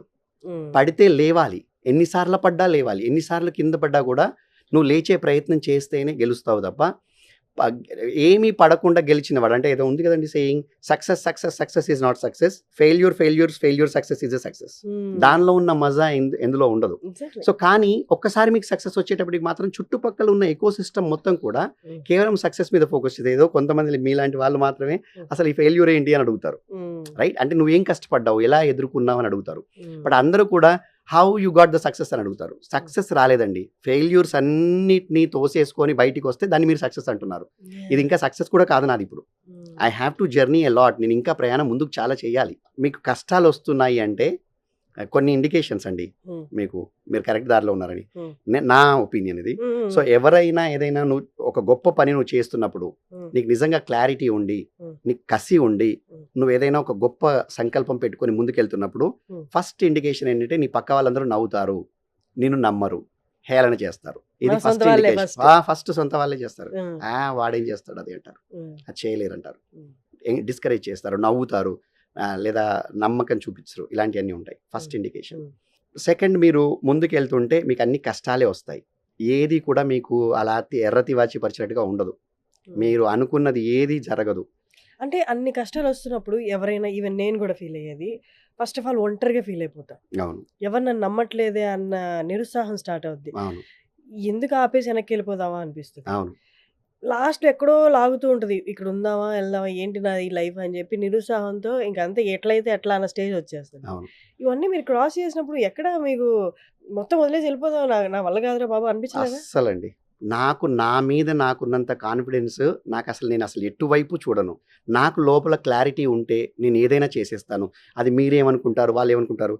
నేను 45 రోజులు అప్ అండ్ డౌన్ చేసినప్పుడు చాలా మంది ఫెయిలియర్స్ కూడా వెనక్కి నెట్టలేదా మిమ్మల్ని? అస్సలు ఇప్పటికి కూడా లేదు. ఇంక 100 మీరు ఇంకొక సార్లు 100 ఫెయిల్ అయితే ఇంక నా వల్ల కాదు అనిపించలేదా? లేదు, అది ఏదైనా చెయ్యాలన్న కాంక్ష మీ ఫెయిల్యూర్ కంటే చాలా గొప్పది. ఏదైనా సాధించాలి, ఎదగాలి, ఎలానైనా నేను చెయ్యాలి, నేను అనుకున్న దగ్గరికి వెళ్ళాల్సిందే, నేను అనుకున్న లక్ష్యం చేరాల్సిందే అన్న కాంక్ష చాలా పెద్దది ఉమ్, ఫెయిల్యూర్ కంటే. ఉమ్, ఇదొకటి. ఉమ్, రెండోది ఏంటంటే అండి, మీరు అంటే ఇప్పుడు నేను చూస్తే నా వెనక్కి చూస్తే నేను 45 రోజులు అప్ అండ్ డౌన్ చేస్తాను కోర్టుకి అంటే హైదరాబాద్ కంటే యాక్సెప్ట్ చేయలేదు అందరూ, ఉమ్, నవ్వారు. ఉమ్, అది నిజానికి చాలా దూరంగా ఉందన్నారు. ఉమ్, నేను చేసిన ప్రతి పని, కంపెనీ పెట్టినప్పుడు కానీ, కంపెనీ బిజినెస్ మోడల్ కానీ, మా కంపెనీ ఒక 2 BHKలో ఉండేది. ఉమ్, నేను ఎంజీఆర్ మ్యాగ్నిఫిక్ అని రాయదుర్గంలో ఒక ఐటీ పార్క్ ఉంది, చిన్న ఒక బిల్డింగ్. ఉమ్, అప్పట్లో అది బాగా ఫేమస్.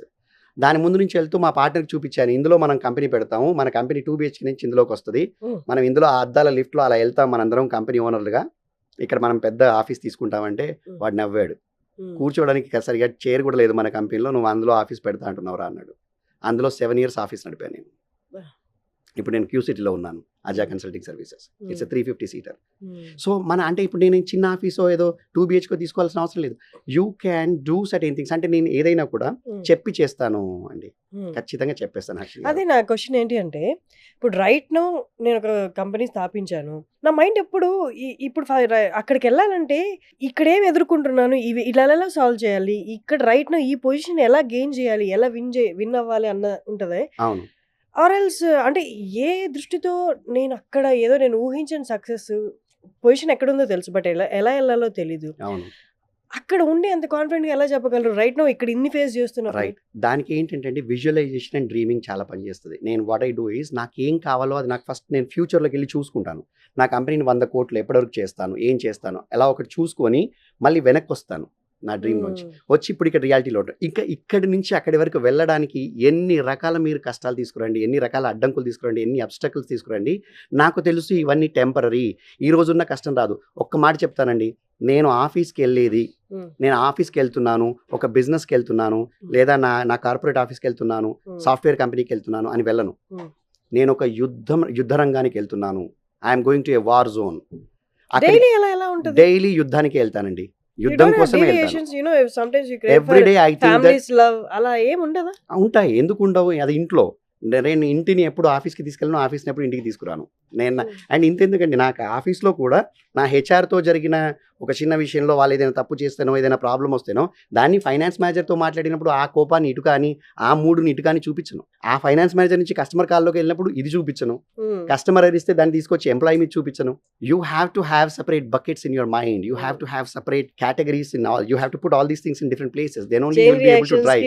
అంత లిబర్టీ అస్సలు తీసుకునేంత లేకపోతే నువ్వు అంత ఇదిగా లేకపోతే, అంత పటుత్వం నీలో లేకపోతే, అంత మానసికంగా నువ్వు స్ట్రాంగ్గా లేకపోతే వ్యాపారానికి వీలు కాదండి. ఎక్కడైనా ఉద్యోగం చేసుకోవడం బెటర్. వ్యాపారం చేయాలి, నువ్వు ఒక సామ్రాజ్యాన్ని నిర్మించాలి, ఉద్యోగ కల్పన చేయాలి, కొన్ని వందల వేల కోట్ల సామ్రాజ్యాన్ని నిర్మించాలి, విస్తరించాలి అని అంటే అంత ఈజీ కాదు అది. దానికి నువ్వు ఫస్ట్ నిన్ను సన్నద్ధం చేసుకోవాలి.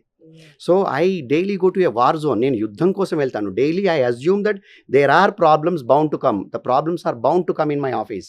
నా వ్యాపారంలో రోజు కష్టాలు వస్తాయి, ఆ కష్టాల్ని తీర్చడానికి I'm getting paid and I'm going to office and I'm driving business అనుకుంటాను. ఇన్ని కష్టాలు దాటి సక్సెస్ చూసారు అండ్ యూఆర్ స్టిల్ రన్నింగ్. అంటే ఇన్ని కష్టాలు పడి ఇంత లైఫ్ జర్నీ చూసిన వాళ్ళు ఎవరైనా నా పిల్లలకి ఇలాంటి లైఫ్ రాకూడదు అనుకుంటారు. అవును, వాట్ డూ యూ ఫీల్? మీరు అదే అనుకుంటారా? అస్సలు అట్లా ఏం లేదండి. ఇప్పుడు మా పాప ఇక్కడ యాక్చువల్గా ఇక్కడ చదువుకుంటుంటే నేను ఆలోచించాను, మా పాప ఇక్కడ ఉన్నంతసేపు అందరూ కూడా CEO గారి పాపని, ఇప్పుడు ఉంటారు కదా ఎంప్లాయీస్ చుట్టుపక్కల అందరూ కూడా బాగా మోసేస్తారు పాపని. అండ్ ఒక్కతే పాప, చాలా గారాబం చేస్తారు. అందుకని తను ఇక్కడ ఉంటే ఇలాంటి వాతావరణంలో ఉంటుందని, ఏ దేశంలో పెడితే తన కాళ్ళ మీద తను ఎవరు సహాయం చేసే సిస్టమ్ ఉండదో, తన కాళ్ళ మీద తను నిలబడాల్సిందేనో, తన పని తను చేసుకోవాల్సిందేనో ఆ దేశంలో వెళ్ళి పెట్టేశాను, యూఎస్ఏలో. అక్కడ డిగ్రీ చేపిస్తున్నాను. సో అక్కడ మీకు ఏంటంటే, మీరు ఒక డ్రైవింగ్ లైసెన్స్ కావాలంటే నేను వెళ్ళి మా పాపకి డ్రైవింగ్ లైసెన్స్ కావాలంటే ఎవరు, తను వెళ్ళి మాట్లాడుకోవాలి, తను వెళ్ళి కాలేజీలో మాట్లాడుకోవాలి. తన బదులు నేను మాట్లాడితే అంటే మాట్లాడరు. తన జీవితం తనే, తన పోరాటం తనే. నిన్ననే తను ఒక పెద్ద one of the top company in US, FANG అని, ఫేస్బుక్, అమెజాన్ ఇలా ఉంటాయి, ఫ్యాంగ్ కంపెనీస్లో తను ఇంటర్వ్యూస్ అటెండ్ అవుతుంది. తను UCSCలో AMLలో ఇంజనీర్గా చదువుతుంది, 3rd yearలో ఉంది. వన్ ఆఫ్ ద టాపర్ తను అక్కడ. సో తన కష్టం తను పడుతోంది, తన పోరాటం తను చేస్తోంది.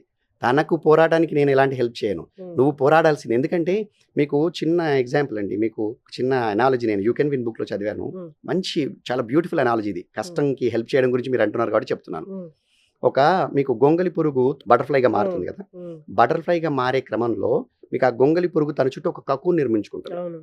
ఆ కకూన్ తను లోపల బటర్ఫ్లైగా మారిన తర్వాత మీకు అది తన రెక్కలతో ఆ కకూన్ని పగలగొట్టుకొని, తను కట్టుకున్న గూడుని పగలగొట్టుకొని పైకి రావాలి. ఈ ఎక్స్పెరిమెంట్ ఒక ప్రొఫెసర్ తన సైన్స్ స్టూడెంట్స్కి, తన మెడికల్ స్టూడెంట్స్కి చూపిస్తుంటాడు. అయితే చాలాసేపు వెయిట్ చేస్తారు. అది ఆ పగలగొట్టుకొని బయటకు వచ్చే సమయం వచ్చేసింది, ఆ బటర్ఫ్లై అనేది బయటకు వచ్చే సమయం వచ్చింది. కానీ అంతలోని ఆ ప్రొఫెసర్కి చాలా అర్జెంట్ ఏదో పని వస్తుంది, ఆయన అలా పక్కకి వెళ్ళాలి, అక్కడి నుంచి బయటికి వెళ్ళాలి.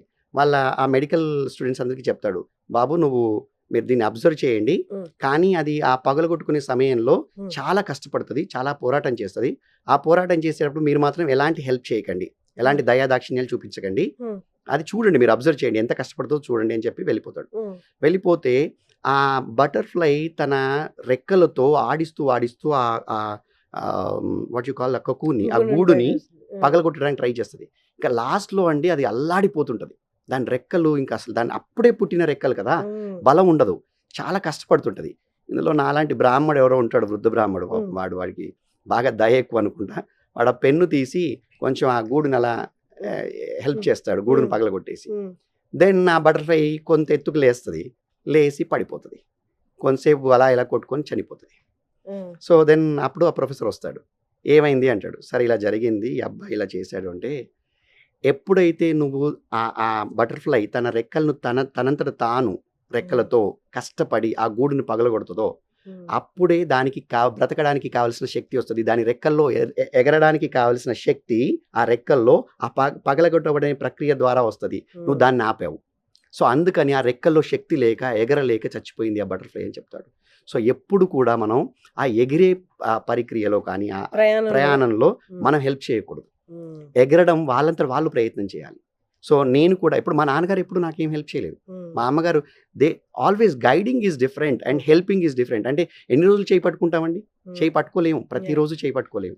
సో కష్టాలు వచ్చినప్పుడు మనకు ఒక గైడెన్స్ ఉండడం వేరు, ఆ కష్టాలన్నీ వేరే వాళ్ళు వచ్చి ఆటోమేటిక్గా తీర్చేసి అసలు ఈ కష్టమే లేకుండా చేస్తే కష్టం విలువే తెలియదు కదా.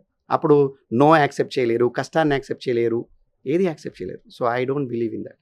Failure and success is also very personal thing. మన అమ్మనో కూతురనో లేకపోతే నా తోడబుట్టిన వాళ్ళనో మనం వెళ్ళి కష్టాన్ని అలా తొలగిస్తే ఆ జర్నీకి మీనింగే ఉండదు. Super sir, super journey and it's great talking to you. నిజంగా చెప్తున్నాను, it's great talking to you. Thank you. Daily success stories వింటాము, ఎలా ఫీల్ అయ్యారు అని అడుగుతుంది. అపార్ట్ ఫ్రమ్ దట్ ఎలా సాధించారు అన్నది, ఆ జర్నీ అనేది ఈజ్ ఆల్వేస్ ఇంపార్టెంట్. బికాస్ మీరు ఒక మాటలో చెప్తే నేను ఏం ఇన్ఫర్ చేసుకోలేకపోవచ్చు మీ మాటల నుండి, బట్ మీ జర్నీ చేస్తే ఖచ్చితంగా నా పర్స్పెక్టివ్లో నాకు తోచిన నాకు కావాల్సింది నేను ఇన్ఫర్ చేసుకోగలను ఖచ్చితంగా. బ్యూటిఫుల్ జర్నీ అండి, thank you so much. It's always a journey. దీన్ని మనం ఒక జర్నీ లాగా చూడాలి, కానీ ఏది success is also a journey, failure is also a journey, everything is a journey. మీరు మీ జీవన ప్రయాణంలో కష్టాలు సుఖాలు వస్తూ ఉంటాయి, సక్సెస్ ఫెయిల్యూర్స్ వస్తూ పోతూ ఉంటాయి. మనం చేంజ్ ఈజ్ ఓన్లీ కాన్స్టెంట్ అండి, మిగతా అన్నీ కూడా టెంపరీ. మీకు మార్పు మాత్రమే నిరంతరం. మీరు సృష్టిలో చూస్తే మార్పు అనేది ఒక్కటే మాత్రమే ఎటర్నల్, మిగతా అన్నీ కూడా అశాశ్వతం. మార్పు ఒక్కటే శాశ్వతం. Amazing sir, thank you so much. Thanks so much.